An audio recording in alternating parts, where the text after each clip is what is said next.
proyek membangun gereja di Yaman yang megah, gereja yang dia beri nama Qulais. Dan nanti oleh Raja Abraha, program dia, orang Arab yang mau haji ke Mekah diminta putar haluan haji ke Yaman, ke gereja Qulais. Karena Abraha akan membangun gereja yang megah, atapnya berlapis emas. Akhirnya dibangun gereja Qulais.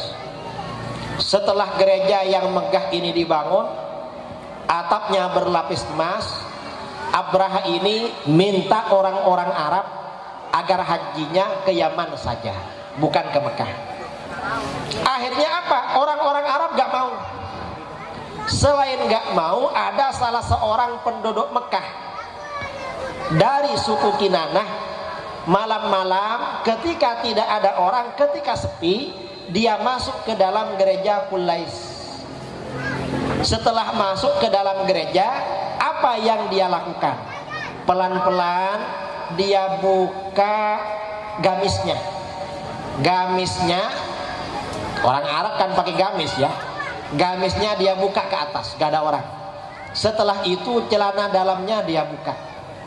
Setelah dia buka, lalu dia duduk di tengah dan isi perutnya dikeluarkan. Dikeluarkan di situ. Ayo tak kasih hadiah kamu. Dia ngasih hadiah. Besoknya habis itu dia pulang. Besoknya heboh, siapa yang berani ini? Yang berani mengeluarkan barangnya di dalam gereja. Ternyata ketahuan kalau yang melakukan itu seorang laki-laki dari penduduk Mekah. Akhirnya Raja Abraha marah dan bersumpah akan menghancurkan Ka'bah. Berangkatlah dia menuju Mekah bersama pasukan bergajah.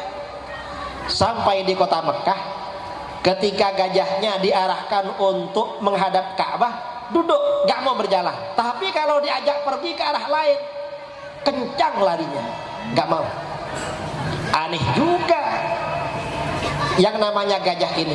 Di tengah-tengah itu tiba-tiba Allah Subhanahu wa ta'ala mengirimkan tayron ababil, rombongan burung-burung ababil.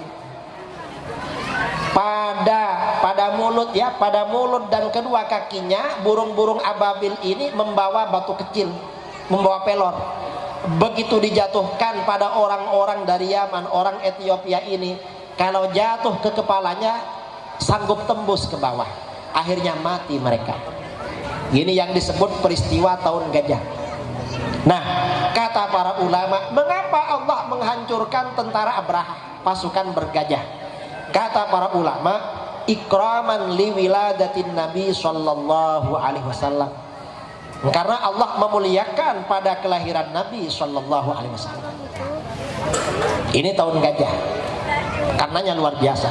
Kemudian khasiat yang kedua, orang yang mengadakan maulid.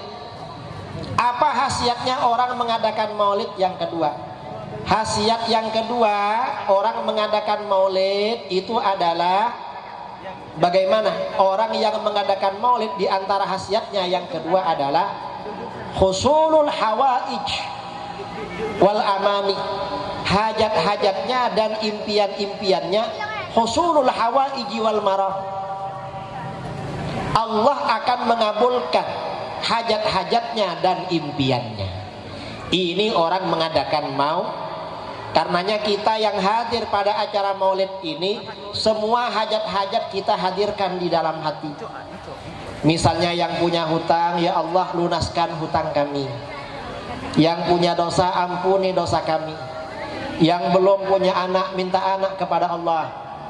Yang punya anak, berdoa agar anaknya jadi orang yang soleh dan solehah. Yang anaknya sudah waktunya menikah, doakan kepada Allah agar segera ketemu jodohnya. Yang belum ketemu jodohnya, minta kepada Allah jodoh yang soleh dan solehah. Amin Allahumma. Nah, mengapa perayaan maulid ini diantara khasiatnya memang mempercepat terkabulnya hajat dan impian. Karena Rasulullah SAW sejak lahir, bahkan sebelum lahir, selalu menjadi perantara terkabulnya hajatnya orang. Rasulullah itu sejak kecil gak pernah merepotkan orang. Bahkan ketika di dalam kandungan, kata Ibu Aminah ini tidak pernah merasa sakit perut. Enggak seperti biasanya, enggak seperti manusia biasa. Dan setelah Rasulullah ini lahir, memang enggak merepotkan orang, malah selalu menjadi penyebab turunnya rahmat Allah kepada orang-orang yang ada di sekitar beliau. Ini Rasulullah. Rasulullah itu ketika berusia 3 bulan oleh ibunya disusukan kepada siapa? Ibu Halimah As-Sa'diyah. Riwayat masa kecil Rasulullah itu yang banyak melalui jalur Ibu Halimah. Mengapa tidak melalui Ibu Aminah? Karena Ibu Aminah wafat ketika Rasulullah berusia 6 tahun. Sedangkan Ibu Halimah wafat sampai mengikuti masa Rasulullah diutus. Karenanya setelah kampung Ibu Halimah ini ditaklukkan oleh tentaranya Rasulullah, Ibu Halimah dan keluarganya bergabung bersama Rasulullah. Ketika Rasulullah membagi-bagi hasil rampasan perang Hunain di Ji'ronah, ada seorang wanita yang sudah tua mendatangi Rasulullah. Begitu wanita ini menghadap, Rasulullah menghamparkan selendangnya. Lalu wanita ini duduk di selendangnya. Orang-orang bertanya, ini siapa? Ini ibunya yang bernama Ibu Halimah. Ibu Halimah ini banyak bercerita. Kata Ibu Halimah, ya, masa kecil Rasulullah, begitu Ibu Halimah ini mengambil bayi yang bernama Rasulullah, bernama Muhammad, Ibu Halimah ini gak pernah kesulitan ekonomi. Untanya gemuk-gemuk, kambingnya gemuk-gemuk, menggembala kambingnya tetangga digembala pagi hari, sore hari diambil masih lapar, perutnya kempes. Sementara kambingnya Ibu Halimah pagi hari digembala, sore hari diambil, itu kambingnya kenyang-kenyang dan susunya besar-besar, banyak air susunya. Ini Rasulullah masih kecil. Dan Rasulullah ini berusia 1 hari seperti bayi berusia 1 bulan. Ketika berusia 1 bulan seperti bayi berusia 1 tahun. Gak sama dengan manusia biasa. Sejak masih kecil. Dan Rasulullah ini, kata Ibu Halimah begitu mengambil Rasulullah, ya, untuk disusui, oleh Ibu Halimah dikasih susu yang sebelah kanan, yang sebelah kiri untuk anaknya sendiri. Maka bagaimana? Sejak itu apabila Rasulullah dikasih susu yang sebelah kiri gak pernah mau. Mengapa? Karena itu punya saudaranya. Kalau sama yang kanan mau. Karena itu sejak awal. Jadi Rasulullah itu sejak kecil sudah mengerti haknya orang. Beda dengan anak kita. Anak saya ini, saya kalau pulang ke rumah, saya biasanya keluar dari rumah jalan-jalan tuh 1 minggu. Sekarang ini 4 hari di Batam, besok 2 hari di Sumatera. Biasanya pulang ke rumah itu ngajak beli mobil-mobilan, dibelikan. Habis itu saya bawa ke rumah neneknya. Ponaan-ponaan saya punya mobil-mobilan, dia punya mobil-mobilan kurang bagus, ditukar dengan punya saudaranya. Kadang diambilnya pula. Ini kalau anak kita. Beda dengan anak bayi yang namanya Muhammad ini. Sejak kecil sudah mengerti haknya orang lah. Karenanya kalau ada orang sudah tua masih suka nyerobot-nyerobot. Apa nyerobot itu? Suka mengambil haknya orang lain. Itu berarti masih anak-anak. Mengapa? Ya karena anak-anak seperti itu. Kecuali anak-anak Rasulullah. Rasulullah masih anak-anak gak seperti itu. Nah, karena Rasulullah itu sejak kecil memang seperti itu, selalu menjadi perantara terkabulnya hajatnya orang. Maka bagaimana orang yang mengadakan acara maulid, hajatnya oleh Allah akan dimudahkan, impiannya oleh Allah akan dikabulkan. Amin Allahumma. Saudara-saudara yang ada di Batam ini punya hajat? Punya? Kalau ibu-ibu apa hajatnya? Pingin haji, amin Allahumma. Tapi sekarang umrohnya lagi ditutup karena ya mudah-mudahan segera hilang lah. Kalau nanti coronanya pergi ke Cina, ke Amerika, kemana gak apa-apa.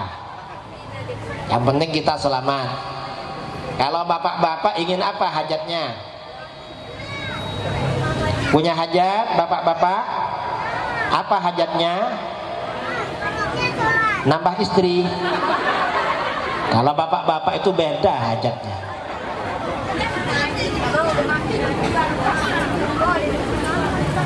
Ini memang acara maulid itu memang memudahkan terkabulnya hajat.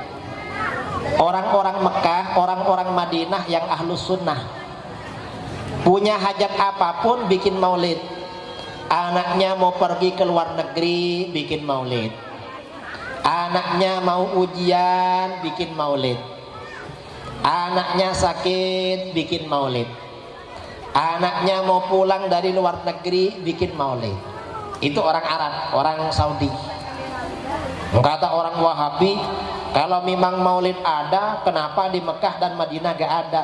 Kata siapa gak ada? Wong dia datangnya ke orang Wahabi ya gak ada. Tapi kalau datang ke orang-orang ahlus sunnah ya ada maulid. Cuma gak terang-terangan, karena kalau terang-terangan dilarang. Kalau kita ini anak lahir maulid. Ketika akikoh ya, dikasih nama biasanya baca maulid sambil ditiup kepalanya dan digunting. Nanti waktunya khitan maulid lagi. Waktunya menikah, kalau di Aceh menikah dibacakan maulid enggak? Enggak ada ya. Kalau di Jawa pernikahan itu baca maulid. Jadi begitu qabiltuh, begitu akad nikah, langsung baca ya Nabi berdiri, lalu pengantin laki-laki ini bersalaman kepada jamaah, terakhir diantarkan ke kamar istrinya. Begitu selesai, yang laki-laki keluar lagi, selesai maulidnya. Ini maulid. Jadi maulid ini memang untuk apa saja. Mengapa? Ya karena itu tadi, orang yang mengadakan maulid, insya Allah hajat dan impiannya oleh Allah dikabulkan. Ini tujuan maulid. Nah ini diantara acara hikmah maulid Nabi yang perlu kita tahu. Kemudian yang kedua yang akan kita bahas pada malam ini. Malam ini kita juga membahas tentang acara haul tsunami. Peringatan ya. Peringatan keberapa ini? Ke-16. Tidak terasa sudah 16 tahun. Kalau 16 tahun, kalau anak laki-laki atau perempuan sudah dewasa, waktunya menikah. Karena sudah 16. Karena sudah melewati masa balik. Nah, mengapa kita ini mengadakan acara haul?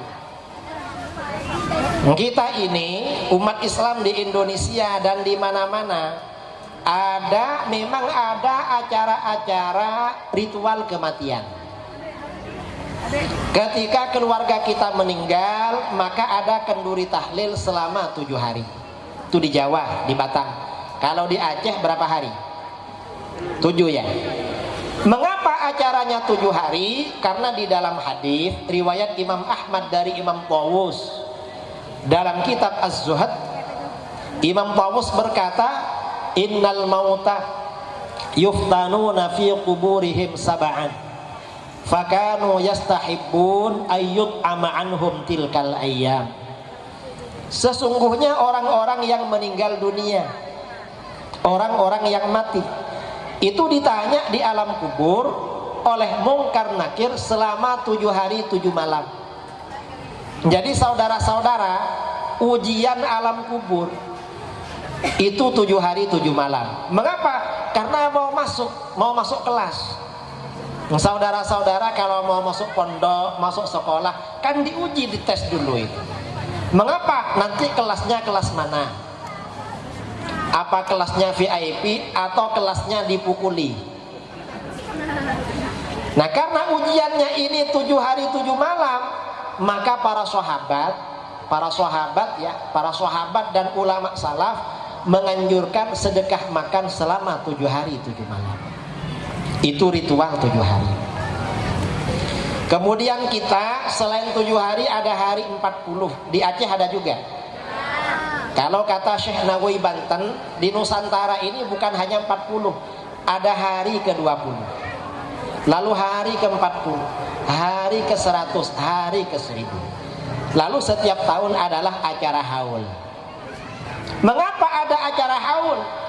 Dalam hadis riwayat Imam Abdul Razzaq dalam Al-Musannaf, juga riwayat Imam Ibnu Jarir At-Tabari dalam tafsirnya, karena Rasulullah sallallahu alaihi wasallam yazuru qubur syuhada ala ra'si kulli haulin.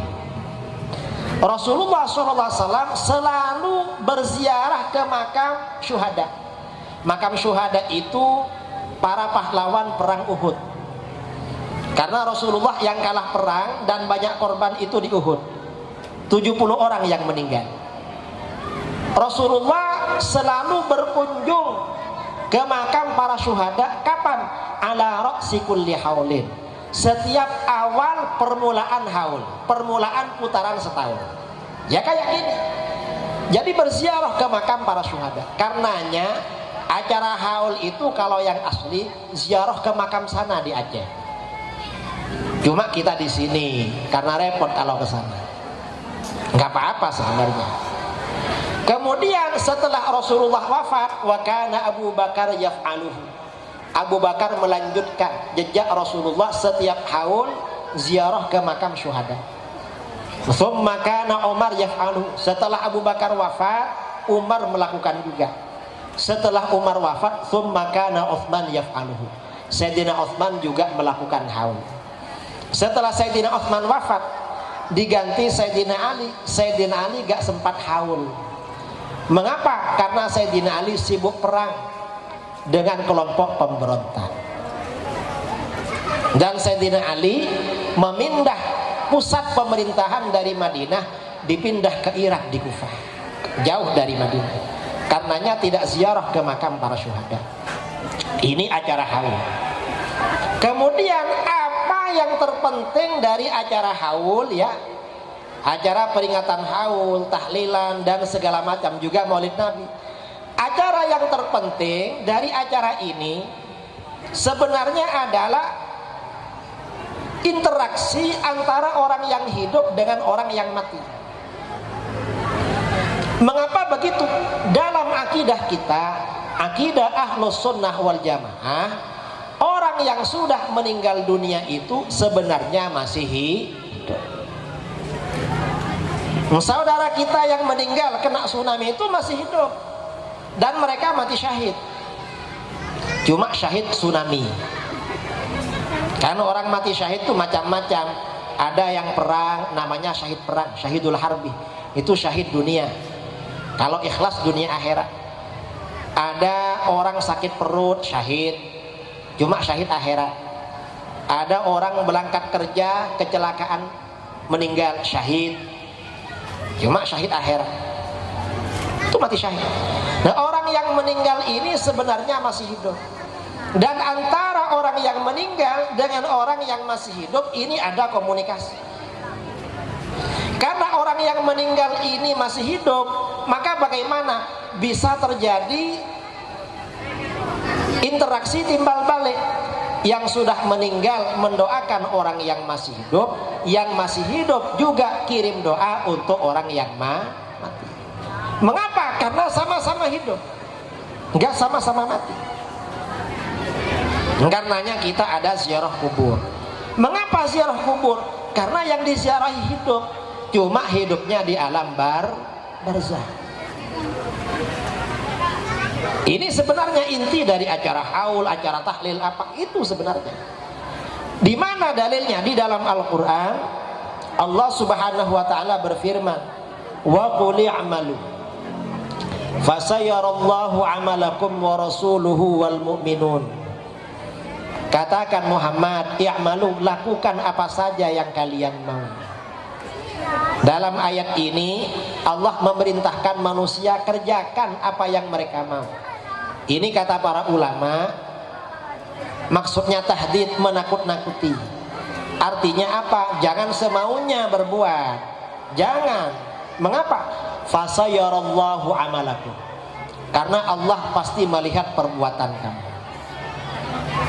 Wa rasuluhu, Rasul juga melihat perbuatan kamu. Wal mu'minun, orang-orang beriman juga melihat perbuatan kamu. Setiap apa yang kita perbuat, Allah melihat, Rasul melihat, orang-orang beriman juga melihat. Kalau persoalan Allah melihat perbuatan kita ini sudah maklum. Sekarang yang kita bicarakan yang kedua, Rasul melihat perbuatan kita. Apa maksudnya Rasul melihat perbuatan kita? Apakah Rasulullah melihat perbuatan kita? Ini berlaku ketika Rasulullah masih hidup saja atau juga berlaku sampai sekarang? Kata tanya hukum kepada Rasulullah. Bukan hanya tanya hukum. Para sahabat itu mau ngasih harta pada anaknya, mengundang Rasulullah. Bukan hanya itu, para sahabat gak punya kerja, datang menghadap Rasulullah. Para sahabat gak punya uang, gak ada yang mau dimakan, datang pada Rasulullah. Ada sahabat kesulitan mencari istri, datang kepada Rasulullah. Ada sahabat gak punya suami, datang kepada Rasulullah. Ada sahabat perempuan dilamar beberapa orang, bingung menentukan pilihan, tanya kepada Rasulullah. Apapun para sahabat itu Rasulullah. Sampai para sahabat yang sakit, para sahabat itu sakit, ya ke Rasulullah juga. Karenanya Rasulullah itu perannya apa saja. Karenanya kalau ada ulama itu bisa mengatasi apa saja, berarti kadar wiratahnya, kemampuan dia dalam mewarisi Rasulullah lebih sempurna daripada yang lain. Karena Rasulullah memang fungsinya dulu seperti itu. Itu ketika Rasulullah masih hidup.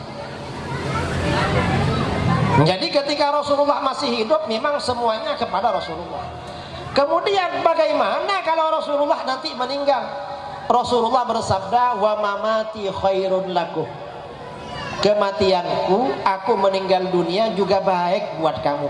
Jangan khawatir walaupun aku meninggal, baik buat kamu. Mengapa? Tu'radu alayya a'malukum. Amal perbuatan kamu diperlihatkan kepadaku. Jadi apapun yang kita lakukan diperlihatkan kepada Rasulullah. Fa in ra'aitu khairan hamidullah azza wajalla. Kalau aku lihat perbuatan kamu baik, aku memuji kepada Allah. Loh, umat Islam orang Aceh yang ada di Batam kumpul